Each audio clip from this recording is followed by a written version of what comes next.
Rail भिजवा दूंगा। Rail के अंदर जितनी खाद आती है यूरिया, उसकी आप यहाँ पर मैं इस जिले के अंदर अलग से व्यवस्था करके आप क्या मेरे को कुछ आपकी स्कीमें, मैं कहता हूँ कि आप में से कोई भी युवा साथी आए, 2 करोड़ रुपए का एग्रीकल्चर इंफ्रास्ट्रक्चर फंड के अंदर आपको पैसा मिलेगा और कोई प्रकार का आपको जमीन का कागज गिरवी रखने की जरूरत नहीं है, कोई डॉक्यूमेंट्स गिरवी रखने की जरूरत नहीं है आपको। हमारे विधान पार्षद और प्रदेश के कोषाध्यक्ष आदरणीय श्री दिलीप जी जायसवाल जी भाई साहब, आदरणीय मनोज सिंह जी जो हमारे जिले के प्रभारी हैं, और पूर्व विधायक श्री सिकंदर सिंह जी, पूर्व प्रमुख श्रीमती बहन पूनम जी, किसान मोर्चा के हमारे जिले के अध्यक्ष आदरणीय बिजली सिंह जी, और हमारे मध्य ये उपस्थित मदन सिंह जी, और हमारे जिले की जिनके हाथ में कमान है ऐसे जिला अध्यक्ष और बहुत ही सरल व्यक्तित्व के धनी आदि सुशांत जी, और सभी मंच पर बैठे अतिथि और सामने बैठे सभी मेरे पिता तुल्य बुजुर्गों, सभी मेरे युवा साथियों, मातृशक्ति में बैठी मातृशक्ति के रूप में माताओं और बहनों और मीडिया के बंधुओं, आप सबको बहुत बहुत धन्यवाद देता हूं कि ये जो बॉर्डर वाला क्षेत्र है और इस बॉर्डर के क्षेत्र में मैं सोचता हूं कि मेरे से ज्यादा कोई नहीं जानता होगा कि बॉर्डर की समस्याएं क्या होती है, क्योंकि मैं भी बॉर्डर से ही आता हूं और बॉर्डर पर कोई भी योजना पहुंचने में वक्त लगता है और कई बार वो पीछे भी रहता है विकास की दृष्टि से।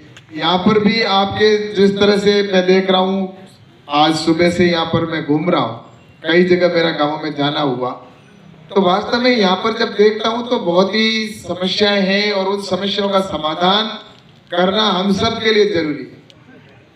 तो प्रधानमंत्री नरेंद्र मोदी ने किसानों के कल्याण के लिए भी योजनाएं बनाई कि किसान हमारे देश का 70% है, उस किसान को किस तरह से हम आगे बढ़ा सकते हैं। जब तक देश का विकास, जब तक भारत को आत्मनिर्भर हम तब तक नहीं कह सकते जब तक किसान समृद्ध नहीं हो सकता। गांव का गरीब व्यक्ति अगर समृद्ध नहीं होगा तब तक देश समृद्ध नहीं हो सकता। इसलिए किसानों के लिए कृषि का बजट बढ़ाया। सबसे पहले कहा कि हमारे किसानों का बजट बढ़ना चाहिए। अभी हम जानते हैं कि हमारे घर के अंदर अगर 10,000 रुपए तो हम 10,000 ही खर्च करेंगे। अगर मेरे घर की इनकम अगर 50,000 रुपए है तो मैं 50,000 से 25,000 अगर 5,000 भी ऊपर खर्च करूंगा तो मेरे ऊपर 5,000 रुपए का कर्ज आएगा।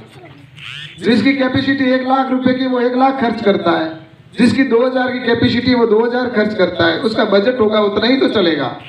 ऐसे ही कृषि का बजट सिर्फ 22,000 करोड़ रुपए था इस देश के अंदर, नरेंद्र मोदी जी प्रधानमंत्री बने उस दिन। उससे पहले सिर्फ 22,000 करोड़ रुपए, उसमें से भी आधे से अधिक अधिकारियों की तनख्वाह में चले जाते थे। बाकी थोड़ा बहुत पैसा बचता था जिससे छोटी मोटी योजनाएं बताते और उसमें भी भ्रष्टाचार की भेंट चढ़ जाते थे।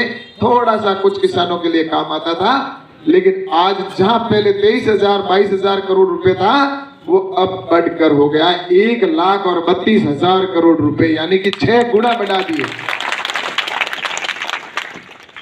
हम सब जानते हैं हमारे यहाँ पर यूरिया डीएपी की समस्या है। यूरिया डीएपी की अगर आवश्यकता है तो यूरिया के लिए हमारे को काला बाजारी हुआ करती थी। नीम कोटेड यूरिया करने का काम किया ताकि किसान को नीम कोटेड यूरिया की वजह से काला बाजारी को रोका जाए। नीम कोटेड के साथ आज यूरिया का कट्टा हमारे को कितने में मिलता है? हमारे को 270 रुपए के अंदर मिलता है, लेकिन भारत सरकार उसको 2,200 रुपए के अंदर खरीदती है। बीच में इसकी रेट सिर्फ 700 रुपए थी, तब ये रेट तब भी जब 700 रुपए थी तब भी किसान को 250-270 रुपए में दिया जा रहा था। आज 2,200 रुपए हो गए, फिर भी किसान को उसी रेट के अंदर दिया जा रहा है कि किसान के ऊपर कर्ज नहीं आना चाहिए, किसान के ऊपर बोझ नहीं आना चाहिए। सरकार अधिक पैसों में खरीद कर किसान को दे रही है सस्ते दाम पर। ऐसे ही डीएपी का कट्टा जो 3500-3600 रुपए में सरकार खरीद कर और किसान को 1,300 रुपए के अंदर दे रही है। इस तरह से किसानों के लिए यूरिया डीएपी लेकर हर तरह से किसान के लिए नरेंद्र मोदी जी चाहते हैं किसान के ऊपर भार नहीं आना चाहिए।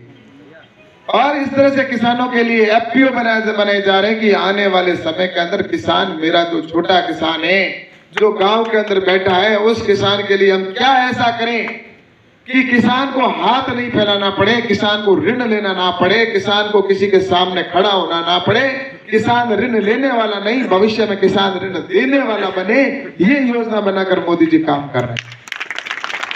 अभी हमारे गांवों के अंदर 10,000 एफपीओ बनाए जा रहे हैं। हर पंचायत समिति के अंदर, ब्लॉक के अंदर एक एफपीओ बनाया जा रहा है। उसमें आप मेंबर बने, आप उसके अगर सदस्य बनेंगे तो आपको मैं दावे के साथ में, इस मन से, ईमानदारी के साथ में और जिम्मेवारी के साथ में कहकर जा रहा हूं कि भविष्य के अंदर किसानों के, और जो भी मेंबर बनेगा वो आने वाले समय में किसी के सामने हाथ नहीं फैलाएगा, वो किसी एक कंपनी का मालिक बनेगा, जिसका उत्पादन वो करता है उसी का खुद प्रोडक्शन तैयार करके, और व्यापारी जिस तरह से पैसा कमाते हैं वैसे किसान कमाएगा।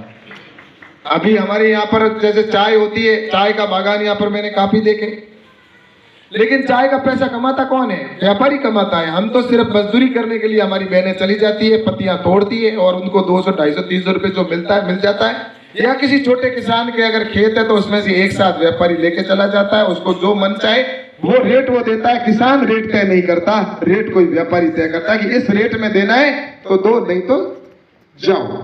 हमें मजबूरी में देना है क्योंकि हमारे पास कंपनी है नहीं, और कंपनी नहीं है तो हमें व्यापारी कहे उस भाव में देना पड़ता है। लेकिन नरेंद्र मोदी जी का कहना है कि मेरे किसान खुद की फैक्ट्री लगाए और उसी के अंदर, वो फैक्ट्री के अंदर अपनी चाय बनाए और अपना खुद का ब्रांड बनाकर और विदेश के अंदर या देश के अंदर कहीं पर भी जाकर बेचे। इसके लिए सरकार की तरफ से स्कीम प्रारंभ की है कि किसान का ये एफपीओ बनाओ, और उस एफपीओ में क्या होगा, एक अकेला किसान तो फैक्ट्री नहीं लगा सकता ना। अगर चाय की मिल लगाना चाहता तो कैसे लगाए? उसके 2-5 करोड़ रुपए लगते हैं, 10, 15, 20 करोड़ जितना भी स्कीम के तहत आवश्यकता है उस कंपनी को चलाने के लिए। भारत सरकार उनको मंत्रालय के द्वारा, फूड प्रोसेसिंग मिनिस्ट्री, एग्रीकल्चर जो कृषि मंत्रालय, इनकी सबकी स्कीमों को मिलाकर अगर किसान काम करेगा तो वो उनको पैसे का जितनी आवश्यकता होगी भारत सरकार उनको देगी।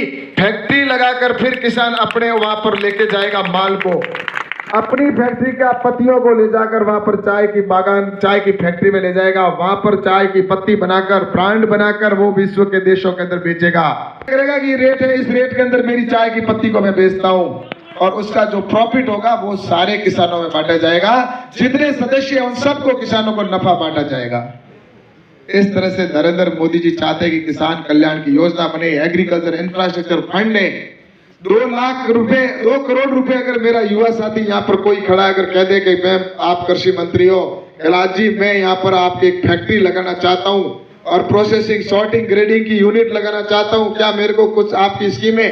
मैं कहता हूँ कि आप में से कोई भी युवा साथी आए, 2 करोड़ रुपए का एग्रीकल्चर इंफ्रास्ट्रक्चर फंड के अंदर आपको पैसा मिलेगा, और कोई प्रकार का आपको जमीन का कागज गिरवी रखने की जरूरत नहीं है, कोई डॉक्यूमेंट्स गिरवी रखने की जरूरत नहीं है। आपको बिना कोई कोलेटरल के आपको 2 करोड़ रुपए सरकार देने की योजना प्रारंभ की है। 1 लाख करोड़ रुपए का प्रावधान है हमारे पास में बजट, जो सिर्फ इसी के ऊपर खर्च होगा। गांवों के अंदर कैसे स्ट्रक्चर खड़ा हो, कैसे सारी व्यवस्थाएं हो, और बिहार को आगे बढ़ाना है। हमारे तो युवा रोजगार प्राप्त करने के लिए, मजदूरी करने के लिए दूसरे राज्यों में गए हुए हैं, उनको अपन घर वापसी करवाना चाहते हैं। यहाँ पर फैक्ट्रियां हो, यहाँ पर बिजनेस हो, यहाँ सारी किसानी हो, हर तरह से अच्छा करना चाहते हो तो डबल इंजन की सरकार बनानी होगी।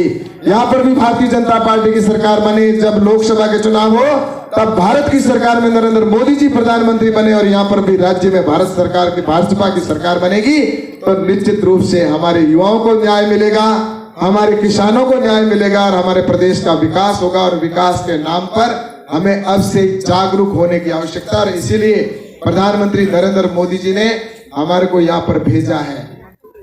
आपने देखा होगा, पहले कोई मंत्री यहाँ पर आया क्या आपके केंद्र सरकार का? पहले आया कोई मेरे से पहले? नहीं सर। भारत सरकार का मंत्री आने तक आपके गांव में आने में 75 साल लग गए। क्यों इतना हो गया? नरेंद्र मोदी जी कहते हैं, नरेंद्र मोदी जी कहते हैं कि मेरे गांव के अंदर जाने की जरूरत है, गांवों के अंदर भारत बसता है।